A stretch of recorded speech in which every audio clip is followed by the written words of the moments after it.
Kerajaan Tanjung Pura adalah kerajaan tertua di Kalimantan Barat yang diperkirakan berdiri sejak abad ke-8. Namun hingga saat ini belum ditemukan sumber-sumber sejarah yang menggambarkan awal berdirinya kerajaan ini. Bahkan siapa yang pertama kali mendirikan kerajaan Tanjung Pura pun masih menjadi misteri. Dalam sejarahnya, kerajaan Tanjung Pura dikenal memiliki banyak nama. Salah satu sebabnya karena kerajaan ini kerap mengalami perpindahan ibu kota. Dari Kitab Negara Kertagama diketahui bahwa Tanjung Pura disebut sebagai Bakulapura yang merupakan daerah taklukan kerajaan Singasari. Kemudian pada masa kerajaan Majapahit, Tanjung Pura adalah ibu kota bagi daerah-daerah taklukannya di Kalimantan. Menurut para raton, penguasa Tanjung Pura adalah anak Bre Tumapel II yang bernama Manggala Wardani Dyah Suragarini.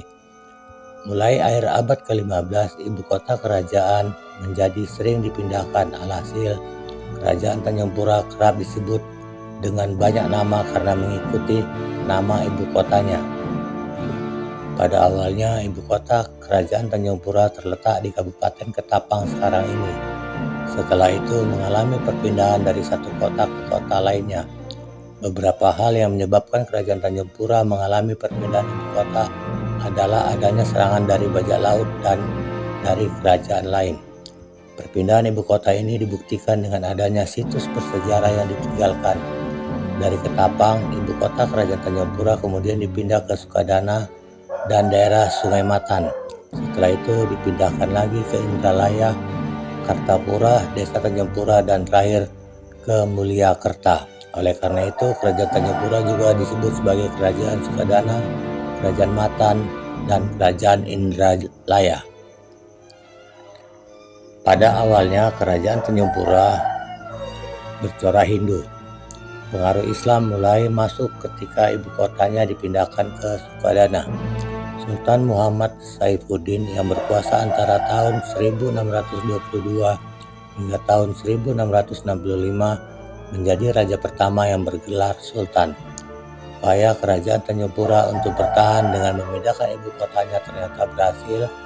Kerajaan ini tetap ada bahkan ketika masa penjajahan kolonial Belanda ataupun Jepang. Peninggalan kerajaan Tanjung Pura. Salah satu peninggalan kerajaan Tanjung Pura yang masih berdiri hingga saat ini adalah Keraton Muhammad Saunan. Bangunan keraton pertama kali dibangun oleh Haji Muhammad Sabran yang bertahta dari tahun 1845. Setelah itu, keraton terus mengalami renovasi hingga menjadi seperti yang terlihat sekarang ini. Penembahan Gusti Muhammad Saunan, Sultan ke-16 Tanjung Pura, adalah raja yang merombak istana tersebut secara besar-besaran.